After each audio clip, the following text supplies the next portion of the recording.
so this is just a little video on the HDMI function on the Samsung Galaxy Note. Hope you enjoy it.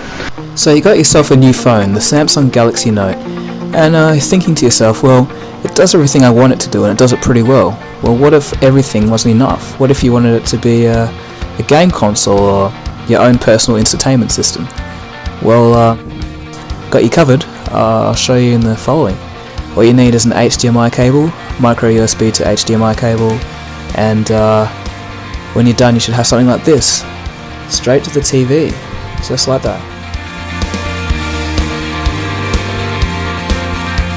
Now the controller I'm using is an RII mini Bluetooth controller. I know there are other gamepad controllers out there that are compatible, but this is all I can get my hands on for the moment. And it has a built-in mouse pad as well, which comes in handy, and a full QWERTY keyboard. So say you're feeling a bit lazy one day and you just want to watch some YouTube videos, say College Humor or something, you can just sit down on the couch and chill out and watch anything you want, really, which is pretty cool. It's kind of like watching TV, but a bit different somehow, but it's kind of weird. It's pretty cool though.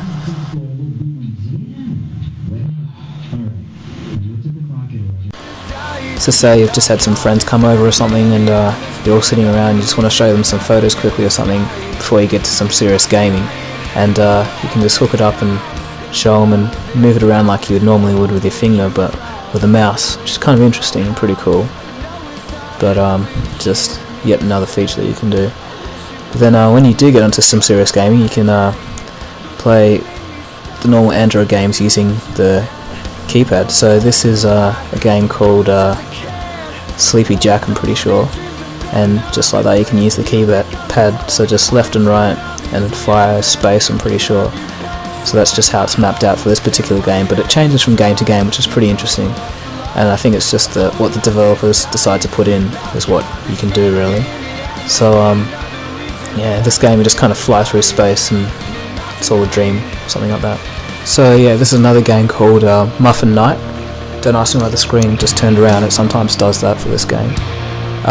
It's one of the weirder games I've played. It has an old grandma announcing the name of the characters that you've become, but it's pretty cool. It's alright. Now for the serious stuff. This is Super Mario, Nintendo 64 version, and it's just the normal ROM that you'd put on a emulator on a computer actually, so just put the zip file in this program and it should work, and the program is called 64N Boyd or something like that, along those lines.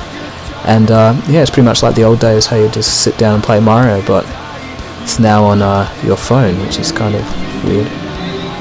Some other games actually have to use the accelerometers because they don't have keypad inputs for some reason. The developers didn't put it in. So this is a game called Jet Car Stunts, and it's one of the games that you can't actually use the control pad for, so you just have to tilt it like that, which is okay, but yeah, as you can see I'm not the best. I'm just kind of hitting things and flying around, but I don't know what's up with that. But speaking of flying, there's another game called X-Plane. It's pretty good. It's kind of like Flight Simulator, but not as intense really. So you can choose your plane and fly, but I think this also uses the accelerometer and not the actual controller, so I'm just using the phone at the moment. So this is the reason why I'm not a pilot, as you're about to see. Pretty sure a plane is not meant to fly like that. No, it's not. And those green marks, if you're wondering what's going on there, that's just, I think it's modelling the pressure on the wings, or the forces. And I'm just going to crash here for you, just to show you what happens, in case you're wondering. My brilliant flying. So, flaming death, and I lose my GPS signal on my phone for some reason. This is Trial Extreme, pretty much did the worst face plant in history. But once I got going, it's pretty alright. But you need the accelerometer to lean backwards, which is the only problem, but I could use the gamepad for most. This is another N64 game, Bug's Life. I don't know if you remember that movie. With these N64 games, the graphics and the textures can get a bit messed up, and the sound is pretty much always messed up, so I tend to just listen to music while playing. This is another game, Revolt. It was pretty much my favourite game throughout my childhood growing up, so it was really cool to find out that the N64 version, you can run it on your phone now. So it's pretty much a game where you race around with little remote control cars in neighbourhoods and different places, so you can race inside of houses, in gardens, just random places where you find and race remote control cars normally, like inside of supermarkets and everything. It's pretty cool. And you can fire different weapons like water balloons and rockets, so you can have pretty much hours of fun just playing this. But it's cool just doing this on your phone as well. It's pretty much like how I remember it, except the textures are really messed up in this one, and a bit of lag sometimes. But even the level editor works, so you can build your own levels and test your cars on it and create custom races, which was one of the parts I really enjoyed about this game, which is cool that it still works here.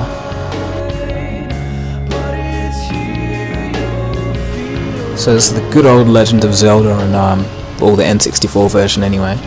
And just as a side point about all of this, this is pretty hefty on the battery, because this phone is pushing out full 1080p video for all of this.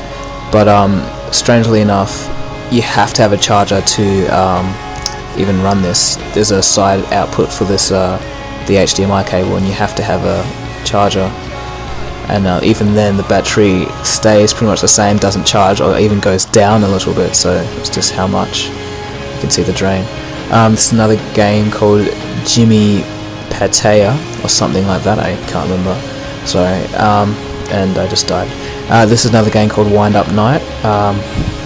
You can use the gamepad for this fully, it all works, and I just died again. This is another game called Evac. It's kind of like Pac-Man, but with a bit of a modern twist and more of a storyline. This is Air Attack HD, pretty sure all of you guys know it. It's just the usual, you have to use the mouse here if you're going to use a gamepad, pretty much for this one. This is Shadowgun. Do not question me on my skills here, because I think here, using this particular keyboard is pretty much impossible to look around and also to fire, just too many keys. I don't know why on earth you'd do this, but if you wanted to navigate somewhere you can. A note here, the camera actually does not work. It just says that message. If you wanted to check your email or whatever, you still can do that, scrolling around using the gamepad, which is pretty interesting. And last of all, video playback. You can just go and browse the file and play any video you like, really, just like that. And yay, it's ending, there's fireworks. Big party. And with that pretty much rounds up the video. So please rate, comment and subscribe, and pass this video on if you like it. Cheers guys, catch ya. Oh, and an interesting fact actually, this whole entire video was shot in an HTC HD2 running Windows Phone 7.